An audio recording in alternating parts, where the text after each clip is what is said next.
Allah itu punya sifat Rahman, punya sifat Rahim, yang tidak menginginkan hambanya pulang membawa maksiat. Kamu ini lahir bersih, bersih keadaannya, tampilannya bersih, tak ada dosa, tak ada keburukan, tak ada kotoran. Kenapa pulang kepada Allah jadi kotor? Karena itu Allah tak berkehendak. Allah tidak berkehendak bila ada hamba satu pun pulang kepada Allah dalam keadaan maksiat, dalam keadaan kotor. Maka sepanjang dia hidup diberikan kesempatan untuk taubat. Taubat ini nanti yang berpeluang membersihkan kembali kotoran-kotoran dosa dan menyucikan jiwa-jiwa yang penuh dengan dosa-dosa. Ini taubat namanya.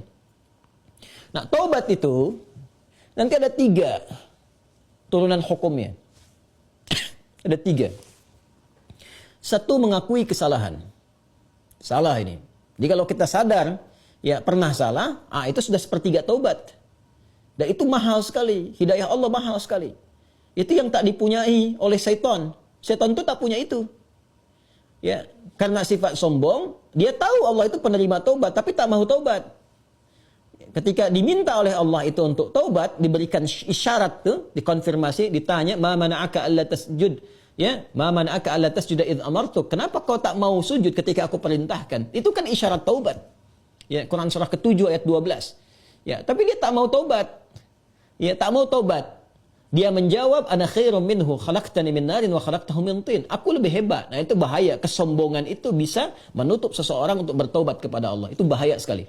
Karena itu Allah mengharamkan kesombongan.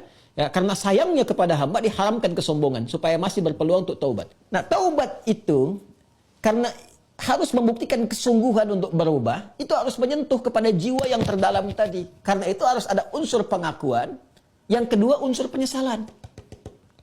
Unsur pengakuan itu secara fitrah akan muncul dengan sendirinya. Karena itu kalau keluar dia di pernyataan, itu Masya Allah, itu sudah hidayah Allah yang sudah masuk ke dalam jiwa. Jangan tinggalkan.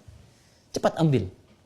Ya, siapapun pelaku maksiat akan ada bersitan, sekelebat dalam jiwanya itu berpikir, apa aku harus selalu begini gitu? Ya, mungkinkah aku berubah? Nah, kalau ada hal semacam itu sudah hidayah. Selanjutnya apa? Sesali. Sesali itu. Jadi mengakui. Nah, ini sudah disampaikan. Kedua, menyesali. Menyesali itu sudah bagian perwujudan, ya, supaya kita bisa mengendalikan nafsul lawamah tadi, supaya tidak dibawa ke akhirat. Ya, jadi dengan menyesali itu nanti digugurkan oleh Allah hal-hal terkaitnya sehingga lapang hati kita. Ciri orang taubat itu, ya, kalau dia sudah bertobat mendekat kepada Allah, yang pertama diberikan oleh Allah kelapangan hatinya, ada ketenangan. Ya, yang tidak bisa dirasakan ya dengan bandingan-bandingan materi. Tidak sama dengan ketika diberi materi dunia, dikasih uang, ya, senang, bahagia, lapang, dikasih kereta, bahasa Malaysia kereta, mobil, ya, atau fasilitas lain, senang, lapang. Taubat itu punya ciri sendiri, tak sama dengan kebahagiaan itu. Ya, dia ada menghunjam ke kedalaman hati itu, ada ketenangan, ya, ada kelapangan. Jadi begitu kita sujud, ya kan? Kemudian kita minta ampun, mengakui, menyesali, air mata keluar, getaran itu yang menggerakkan jiwa. Nah, itu sudah menyentuh kepada hati. Ya. Jadi ulama dahulu mengajarkan taubat itu sampai hatinya tersentuh. Ya, bukan taubat yang di lisan saja, saya taubat ya Allah, taubat ya Allah. Ya, taubat itu mesti mampu melapangkan hati, jiwanya mesti tersentuh. Keadaan hati yang lapang, yang tersentuh, sehingga menjadikan cawan hatinya terbuka, siap menerima perubahan, itu disebut nasuha namanya. Nasuha. Ya, karena itu pernah dengar nasihat. Saya mau minta nasihat dari Ustadz. Nasihat. Nasihat itu dari kata nasoha. Sesuatu yang melapangkan. Karena kalau kita dengar nasihat, hati kita lebih lapang. Anda punya masalah, konsultasi, diberikan jawaban, hati lapang. Itu nasihat namanya.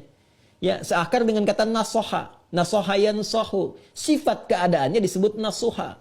Karena itu kita mendengar ada ungkapan, istilah, bahkan diambil dari ayat-ayat yang sampai kepada kita, taubat nasuha. Ya kan? Taubat apa? Nasuha. Taubat yang mampu melapangkan hati. Caranya bagaimana? Mengakui, menyesali. Penyesalan itu harus langsung bisa menyentuh kepada jiwa. Ya, karena itu ada ulama mengajarkan istighfar sekian kali supaya jiwanya tersentuh, bangun di malam hari, ya kan? Yang ketiga, di bagian terakhir, membuktikan perubahan dari hasil taubat itu. Membuktikan perubahan dari hasil taubat itu dengan beramal soleh.